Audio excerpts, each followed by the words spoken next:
Amak esan dit etxeko errenta, pagatzeko dirurik ez zu benta.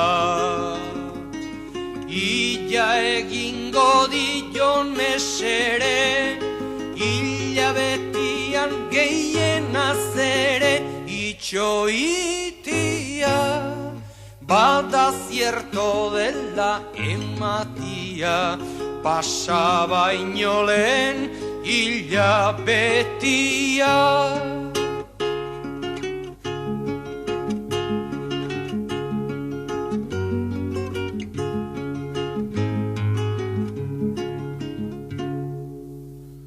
Logratutzia errezalare, nahi zorita beste zer nahi gauzare.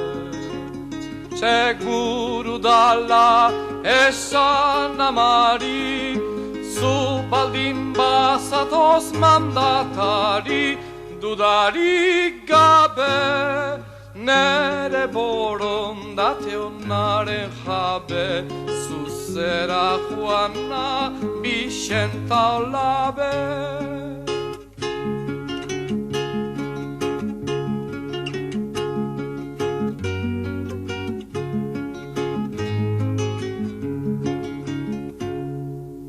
Beraz bertatik nua etxera, amari poza hundi bat ematera. Orainari jo nagusi jauna, presakanoa amaren gana. Ez zaitez juan, portatu zaitenik nahi moduan, geatu zaite gaur nere onduan.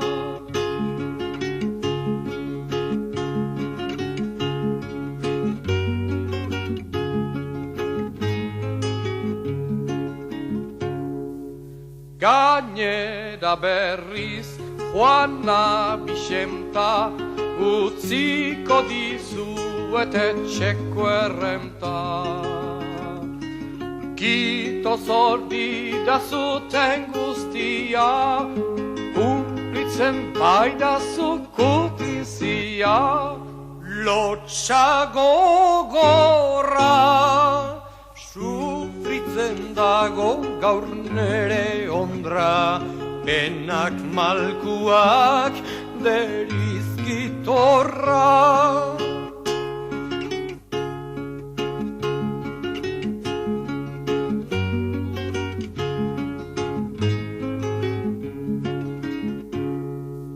Nik ditut kulpak ez egin egar, olakorik ez nizun esan behar. Bihotzian sentitzen dut mina, zuri ofentsa hori egina, maldizidua, ez dakit nun neukan huizidua, eskatzen dizut barkazidua.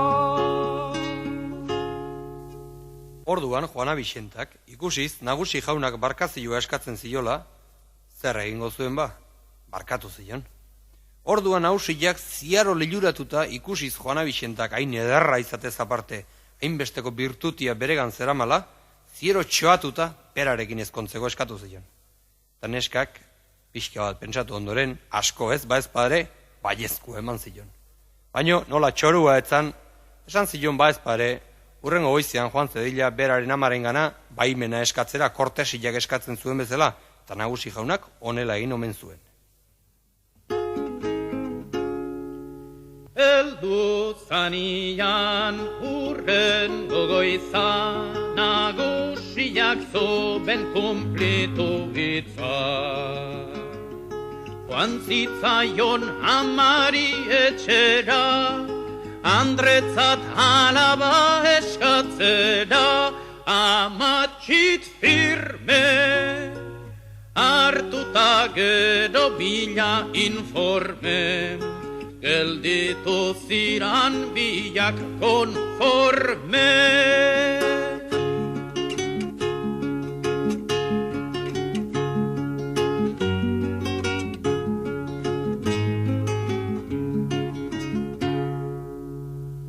Dama gaztiak ez egon lotan, begira zaitezte ispilu hortan.